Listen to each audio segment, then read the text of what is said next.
Competition Demystified by Bruce Greenwald and Judd Kahn. Picture this. It's 1980 and you're watching two cars idle at a red light. One's a gleaming Cadillac, the very symbol of American luxury. The other? A Mercedes-Benz, German engineering at its finest, dripping with prestige. For decades, these brands have been synonymous with excellence. People literally use Cadillac as shorthand for the best of the best. So here's a question. Which company would you rather own? Tough call, right? Both seem like guaranteed winners. But what if I told you something shocking? Over the long haul, these automotive icons would deliver financial returns barely different from companies selling boring commodities like copper or steel. Wait, what? How could brands this powerful, this differentiated, end up performing like a steel mill? This puzzling contradiction has stumped business leaders and investors for generations. And solving this mystery? That's your golden ticket to understanding how business really works. Today we're diving into a book that hands us the solution on a silver platter. Competition Demystified by Bruce Greenwald and Judd Kahn isn't another jargon-filled business book that leaves you more confused than when you started. It's the complete opposite. A refreshingly clear guide that cuts straight to the heart of strategy. Greenwald has been teaching at Columbia Business School for years, quietly shaping how some of the world's sharpest investors and executives think. He's like that wise mentor in movies who reveals that the most intimidating problems usually have surprisingly simple solutions. Here's my promise. By the time we're done, you'll see business with a clarity most people never achieve. You'll understand the single force that determines whether companies thrive for decades or slowly fade into irrelevance. You'll discover why a small-town retailer became the world's biggest company, why a beloved computer maker struggled despite brilliant products, and why sometimes the smartest competitive move is actually helping your rival. This isn't just business theory. It's a fundamental lens for understanding how the world works. Let's jump in and demystify competition together. When most people think about business strategy, they imagine grand plans, creating better products, reaching more customers, boosting profits. They think strategy means being smarter, more innovative, or having visionary leadership. And sure, those things help. But according to the authors, they're not the heart of strategy at all. Strategy, at its core, isn't about what you do in isolation. It's about navigating the world of competitors. Think of chess. Your brilliant next move means nothing if you ignore what your opponent will do in response. Real strategy is understanding the competitive landscape and finding a spot where you're protected from attack. This brings us to the book's powerful central idea. The entire business world, every industry, every market, divides into just two types of places. It's a continental divide. On one side, you have markets with no barriers to entry. On the other side, markets with barriers to entry. Where your company stands in relation to that divide, it determines everything. Let's start with the first side, the level playing field. This is where most businesses live. A market with no barriers to entry is like a public park. Anyone can stroll in and set up shop. Imagine you start a food truck selling incredible tacos. The first few weeks are magical. Lines around the block. Sweet profits rolling in. But what happens next? Other people notice your success. Soon, another taco truck parks across the street. Then another. And another. To compete, you lower prices. They match you. You offer specials. They do too. Before long, those beautiful profits have evaporated, split among all the competitors who rushed in. This is the iron law of competition. When there are no walls keeping competitors out, profits inevitably get driven down to bare minimum levels. Doesn't matter how good your product is. Remember Mercedes and Cadillac? They made huge profits for a while, but those profits were like a beacon, attracting BMW, Lexus, and Infiniti into the market. These newcomers didn't necessarily offer cheaper cars, just more choices. The market fragmented, fixed costs got spread thinner, and extraordinary profits disappeared. The authors make a crucial point here. Differentiation isn't a strategy to escape this fate. Having a different or better product doesn't protect you if others can easily copy you or create their own unique version. The problem isn't lack of differentiation, it's the absence of barriers to entry. So if you're in a business with no barriers to entry, what's your strategy? The book's answer is blunt. Operational efficiency is your only hope. You have to run your business better, faster, and cheaper than everyone else. You need to be the most efficient food truck in the park, source ingredients more cheaply, serve customers faster, manage costs with relentless focus. It's an endless race. You're not trying to outsmart competitors, you're just trying to outrun them every single day. Now let's cross the divide. Let's talk about the other side, where real fortunes get built and sustained. Let's talk about markets with barriers to entry. A barrier to entry is like a moat and high wall around a castle. It's something that lets the company inside, the incumbent, do things that potential rivals can't match, no matter how much money they have or how determined they are. These barriers are the source of all lasting competitive advantages. And here's where the book delivers incredible clarity. While others list dozens of potential competitive advantages, Greenwald and Kahn argue there are really only three fundamental types. First, supply advantages. This is when you have access to crucial inputs at lower cost than anyone else. Maybe it's a patent on a breakthrough drug nobody else can legally produce, or owning a mine with incredibly rich ore deposits. These advantages are powerful but often temporary. Patents expire. New technologies emerge. Supply advantages are the rarest and often weakest of the three. Second, and far more common, are demand advantages. The authors call this customer captivity. Here's the critical distinction. It's not just customers liking your brand. It's them being somehow locked in. This captivity comes from three sources. First is simple habit. We're creatures of routine. Think about what you reach for first thing in the morning. That specific coffee brand? Think about fierce Coke versus Pepsi loyalty. For many, it's automatic, unthinking. They'd rather fight than switch. This loyalty works best for products purchased frequently and almost automatically.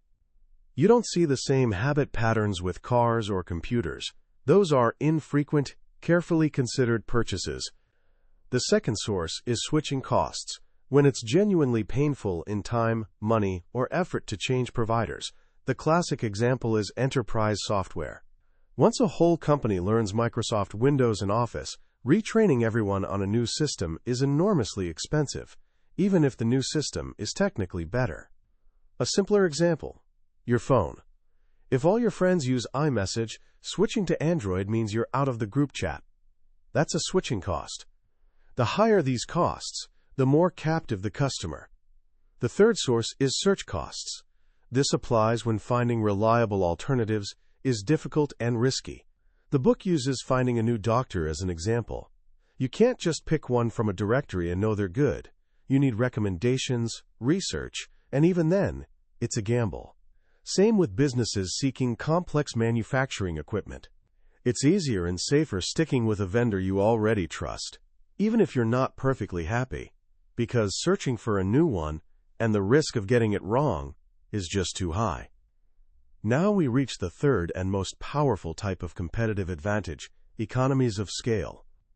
This might be the most misunderstood concept in business, and the book's explanation is brilliant. Economies of scale aren't just about being big.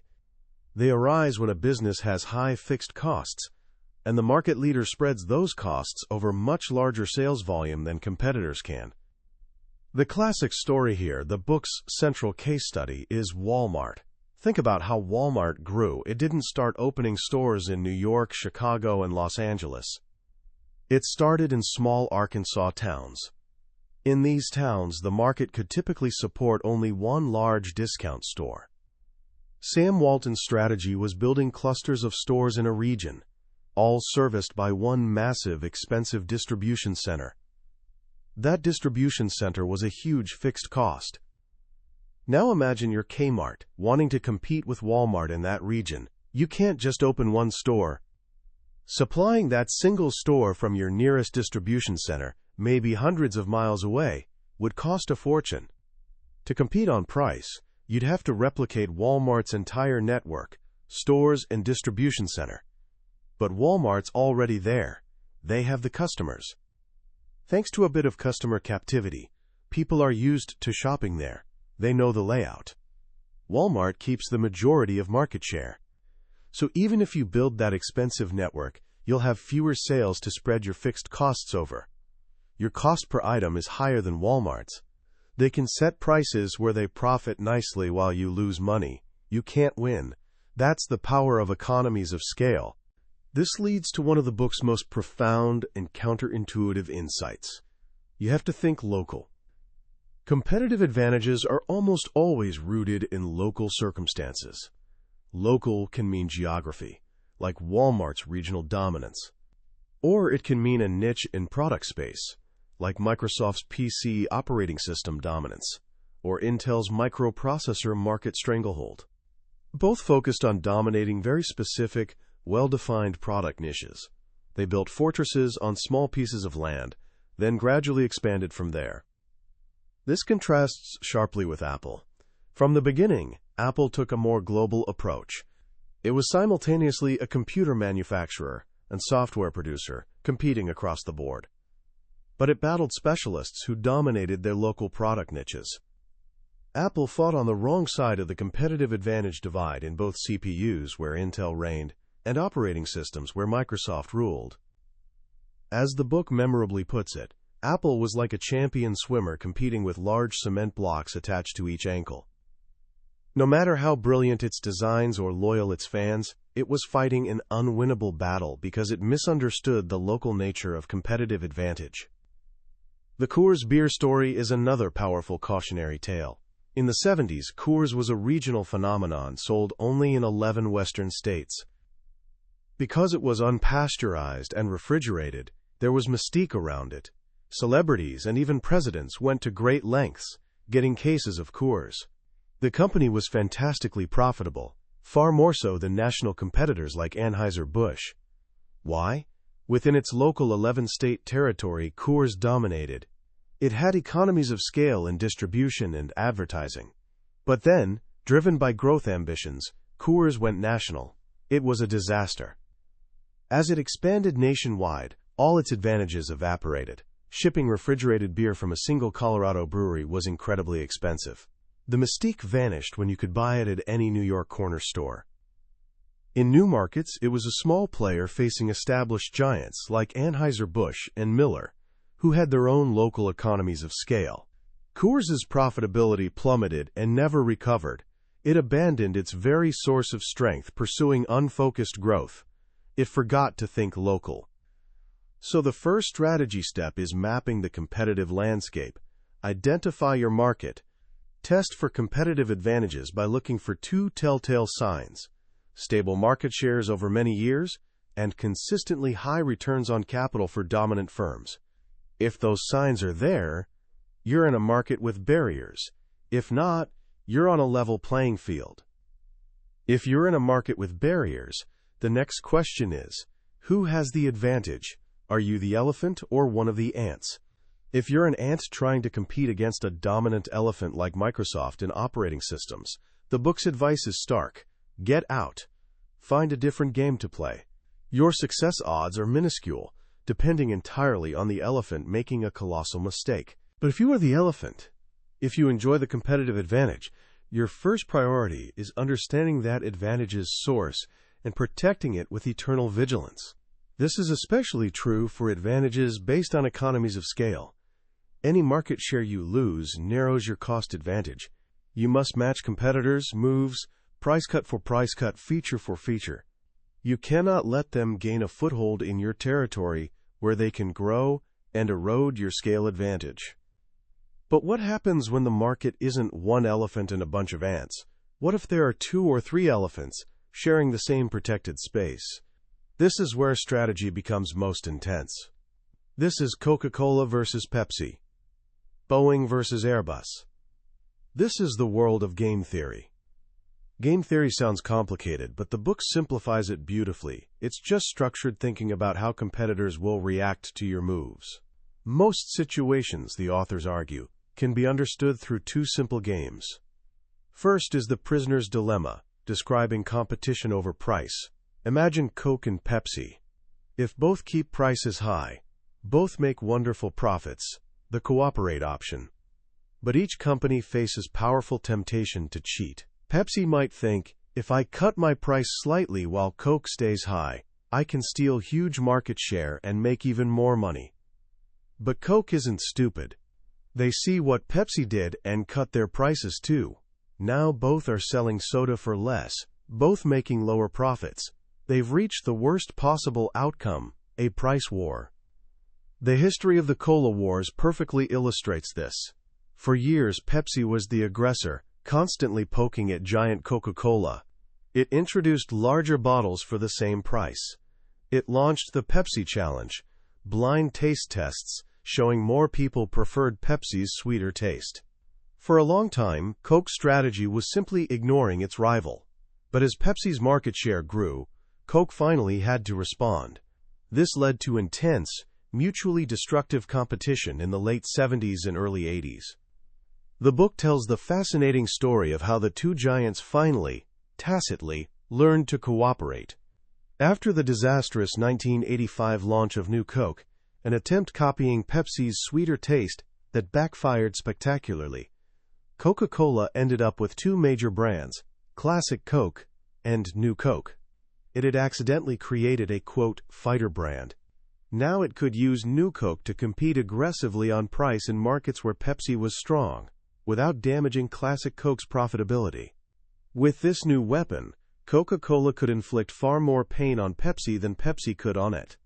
Suddenly, peace became more attractive for both sides. They toned down aggressive advertising, focused on profitability over market share, and both profit margins soared. They'd learned to escape the prisoner's dilemma. The second game is entry/preemption, about competition over capacity, decisions like building new factories or opening stores in competitors' territory.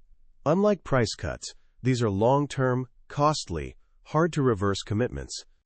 The book uses the brilliant story of Rupert Murdoch's Fox Broadcasting entering television in 1985. At the time, the industry was a cozy three-member club: ABC, CBS, and NBC. They had massive barriers to entry, economies of scale in programming and distribution, plus government licenses. They were fantastically profitable because they'd learned to avoid competing too hard. Murdoch wanted in. A head-on assault would have been suicidal, triggering devastating war, destroying industry profitability for everyone, including him if he survived. So he played the entry game like a master. He had to convince incumbents that letting him into the club would be less painful than fighting him. How? First, he didn't try stealing their best shows, or most important affiliate stations. He sent a non-aggression signal. Second, he targeted a different audience. While networks aimed for whole families, Fox went after younger, edgier viewers with shows like Married with Children and The Simpsons, shows other networks wouldn't touch. He carved out a niche, not directly threatening their core business. Third, he priced advertising cleverly. He offered discounts to network rates but pegged prices to theirs. The message was clear: I won't start a price war. If you raise prices, I'll follow. Let's all keep making money. The networks read the signals. They realized fighting Fox would be a long, bloody, expensive war against a determined competitor. Cheaper to just let him in and expand the club to 4. Fox's entry was a masterclass in entering protected markets without getting crushed. This contrasts starkly with Kodak's disastrous decision entering instant photography in 1976. That market was a fortress completely dominated by one fanatically dedicated incumbent: Polaroid. Polaroid, led by visionary founder Edwin Land, had created the industry. It had a wall of patents, complete customer captivity. If you owned a Polaroid camera, you needed Polaroid film, and economies of scale. Kodak, a giant in traditional photography, saw the growing instant market and wanted a piece. But instead of a clever, non-confrontational entry like Fox, Kodak launched a full frontal assault. It made no secret of its plans, spending years developing its own system. It launched with a massive advertising campaign. From Polaroid's perspective, this was war. Polaroid had all its eggs in one basket. It had no choice but to fight to the death. And it did. It matched Kodak's every move, cutting prices and ramping up advertising. But more importantly, it took Kodak to court for patent infringement. The legal battle raged for years. In the end, Polaroid won. Kodak was forced to exit completely and pay Polaroid almost $1 billion in damages. It was one of the most catastrophic strategic blunders in corporate history. Kodak completely misread the competitive landscape, failing to appreciate Polaroid's fortress strength and the ferocity with which it would be defended. The lesson from all these stories is beautifully simple. Strategy begins and ends with clear-eyed assessment of the competitive landscape. Understanding barriers to entry. Are they there? Who do they protect? What's their source? If you have an advantage, your strategy is deepening your moat and strengthening your walls. If you're attacking a fortress, you'd better have a very clever plan. And if you're on a level playing field, forget grand strategic maneuvers and focus every ounce of energy on simply being the best, most efficient operator in the game. By stripping away complexity, the authors give us a powerful lens. It's a way of seeing the world that, once adopted, clarifies everything. It demystifies the very nature of competition itself. As we wrap up our journey through Competition Demystified, take a moment to let the sheer simplicity and power of its central idea sink in. In a world constantly bombarding us with complexity, 5 forces, 7 S's, endless matrices, Bruce Greenwald and Judd Kahn offer us a single foundational question. Are there barriers to entry? That question is a clarifying force. It acts like a compass in dense fog, always pointing toward what truly matters. What's so profound about this approach is it's not just a tool for Fortune 500 CEOs. It's a mental model for life. As a young person thinking about your future, you can apply this lens to everything. Considering a career path, ask yourself, is this a field with high barriers to entry? Does it require unique skills, specialized credentials, or deep networks that few people have? Or is it a level playing field, where thousands with similar qualifications compete for the same jobs, driving down salaries and security?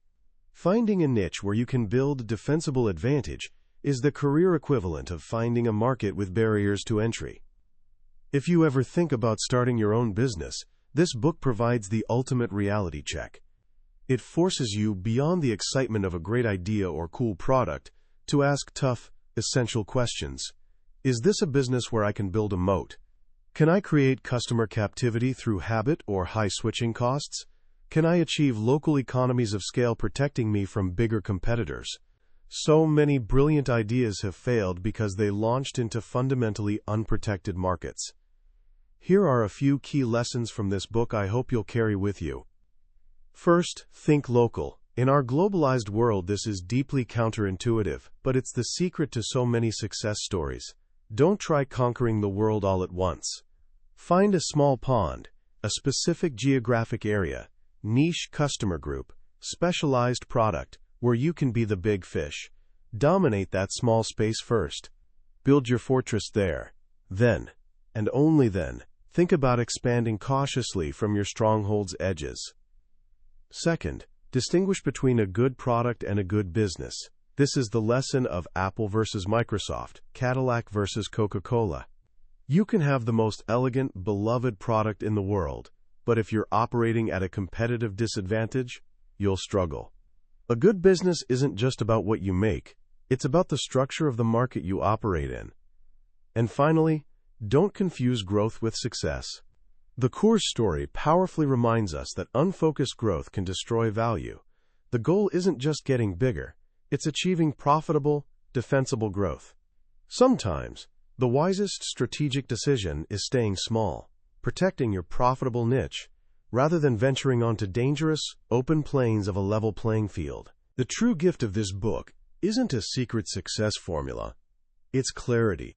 It's a way of seeing the underlying structure of the world, understanding forces that shape victory and defeat in the competitive arena.